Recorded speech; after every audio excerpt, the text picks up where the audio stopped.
plagued with a high rate of violent crime. The organization we focused on was known to law enforcement as Prime Time and was responsible for distributing fentanyl and other illegal drugs. As you may know, fentanyl is 50 to 100 times stronger than morphine, and just a quarter of a milligram can be extremely lethal.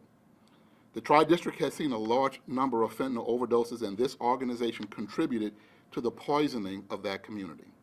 As a result of the investigation, detectives were able to identify the leader of Prime Time, 41-year-old David Funderburk of West Baltimore. We also arrested 11 other members of the organization, all of whom are now facing numerous charges related to the sale of illegal drugs. In addition, we seized 450 grams of fentanyl, approximately 85 grams of crack cocaine, one Ruger 9mm handgun, $69,000 in cash, and about $30,000 worth of personal assets. We are still looking for 3 members of Prime Time. They are Elijah Hooks, Travis Jones, and Howard Gwaltney. We're asking anyone with information about their whereabouts to contact Crime Stoppers anonymously at 1-866-7-LOCKUP.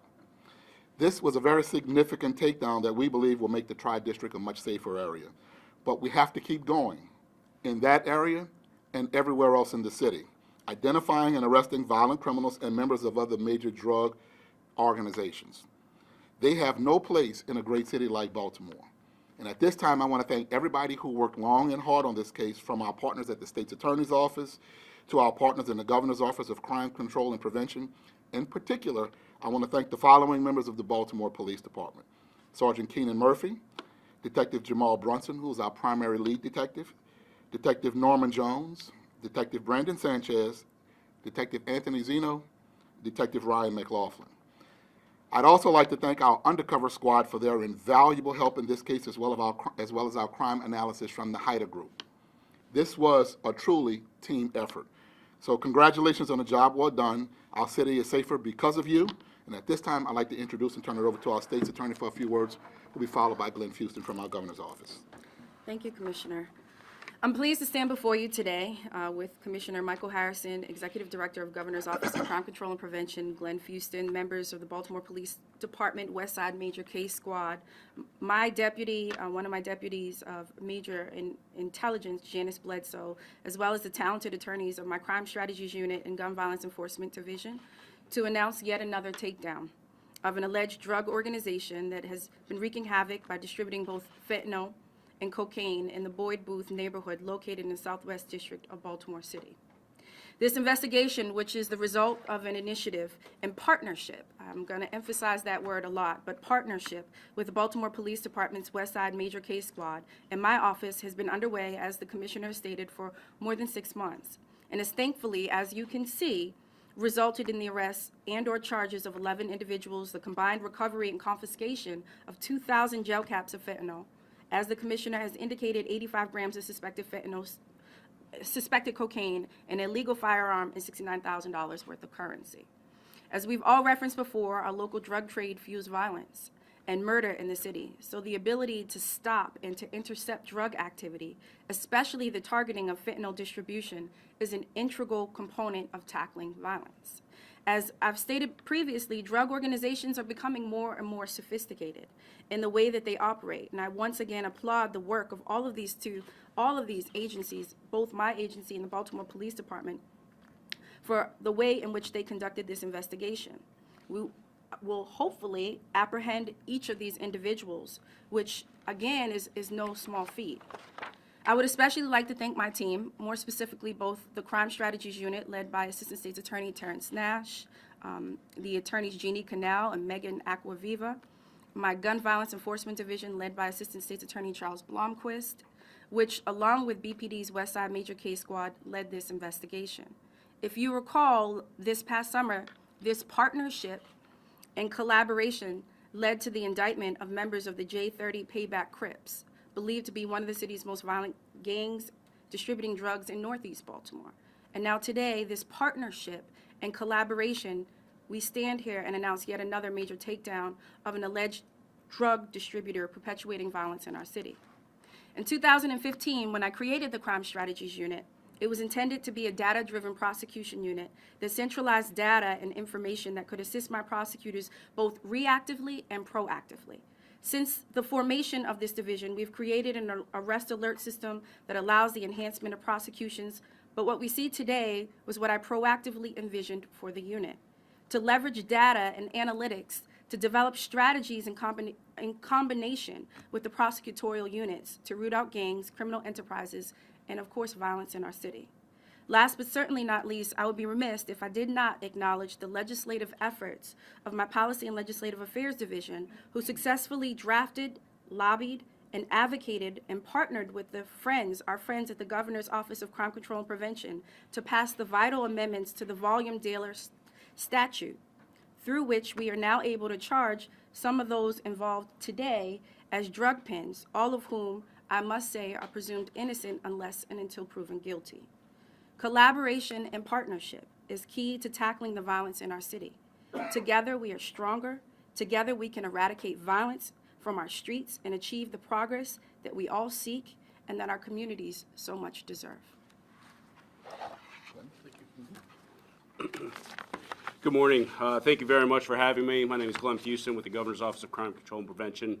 It's an honor to represent the administration, Governor Hogan's administration here, alongside Ms. Mosby from the State's Attorney's Office and the Commissioner from Baltimore Police Department.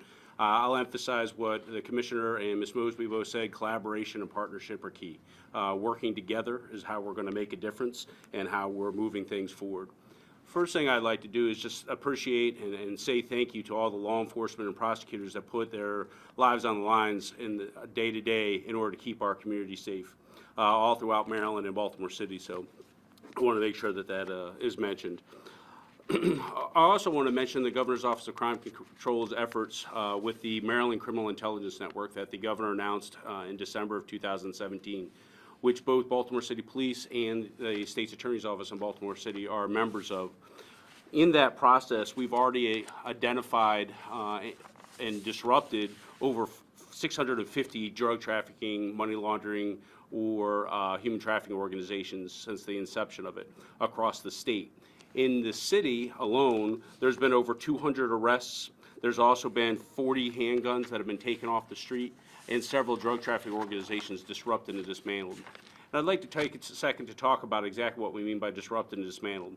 There's been several arrests, and we know that arrests are important, that we need to get them off the street. But the collaboration and the partnership is the police working together on the arrest and working with Ms. Mosey's office on the prosecution side of that, and bringing that full circle for these large-scale organizations that produce violent, repeat offenders across our state is how we're going to impact.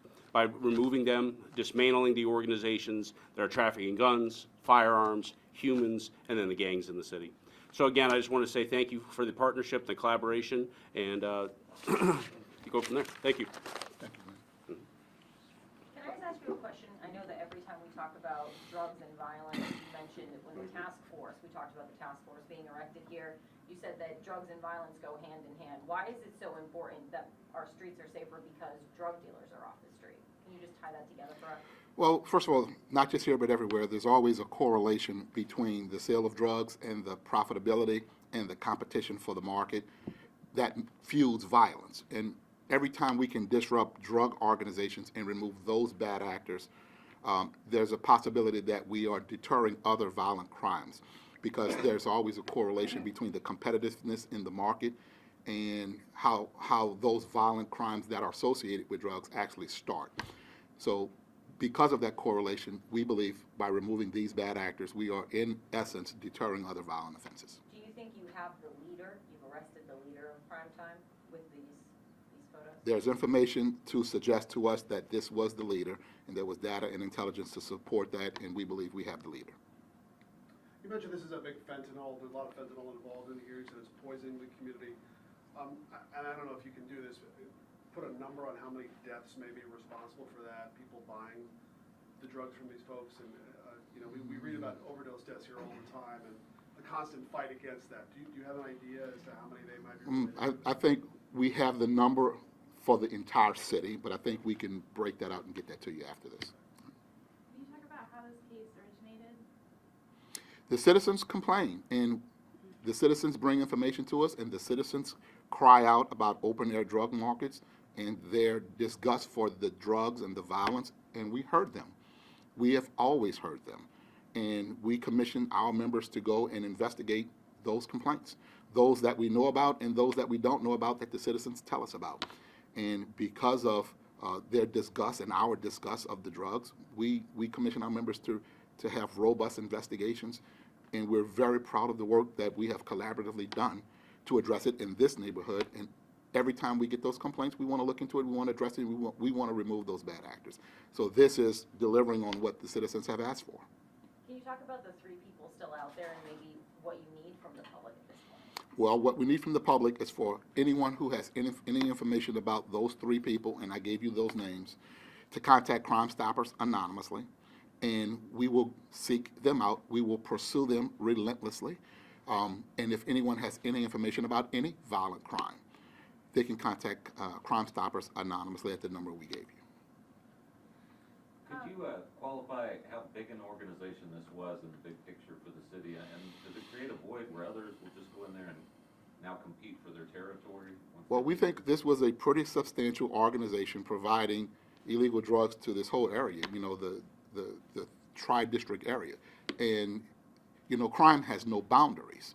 And so we believe this was pretty substantial. And where there are voids, that's where we have to be proactive with more enforcement, with intelligence gathering, with community outreach and community engagement and quality of life improvement, along with all the other tangible things to make that neighborhood a safe neighborhood. So yes, but it's constant work that we have to keep doing to make sure that we remove these bad actors, but we prevent others from graduating and filling that void. Now, I see that you have pictures of all of them. Can we maybe assume that they have been charged in the past with other crimes? And can you maybe talk about what it's like to get repeat offenders off the street as well? So, I mean, I think that I guess your question is, do they have criminal past? Yes. Correct? I can get you that information, and we'll provide that to you afterwards. Can you also talk about whether or not they're going to be charged federally? I keep going back to the task force, but I know that when it comes to drugs and violent offenders, people that have illegal guns, we talked at the task force about they could be charged federally. Do we think this is a case like that?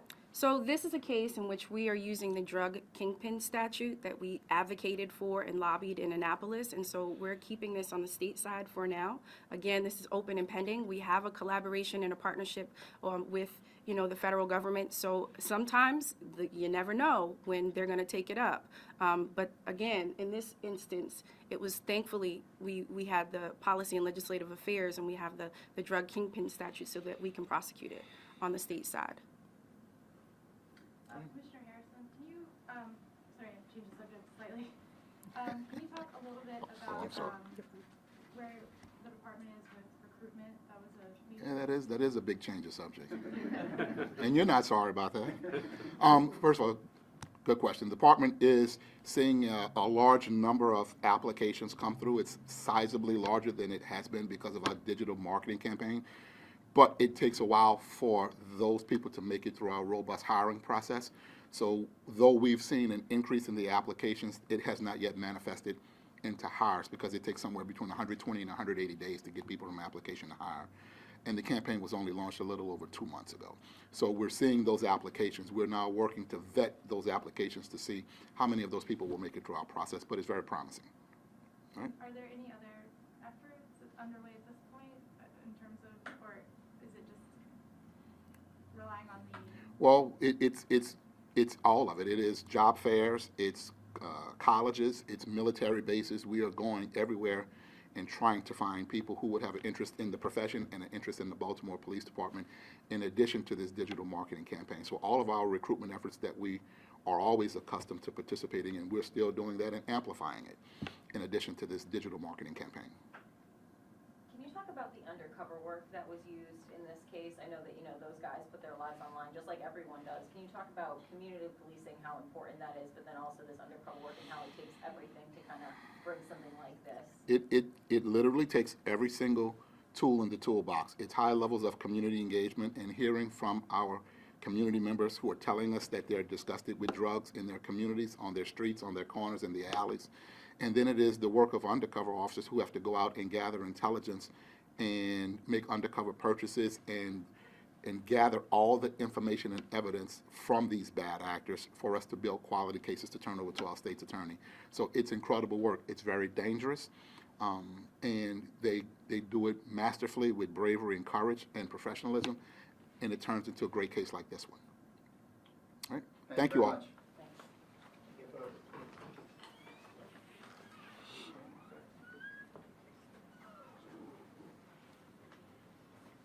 So we can give you guys the all mug shots and then list of charges. That would be great, thank you.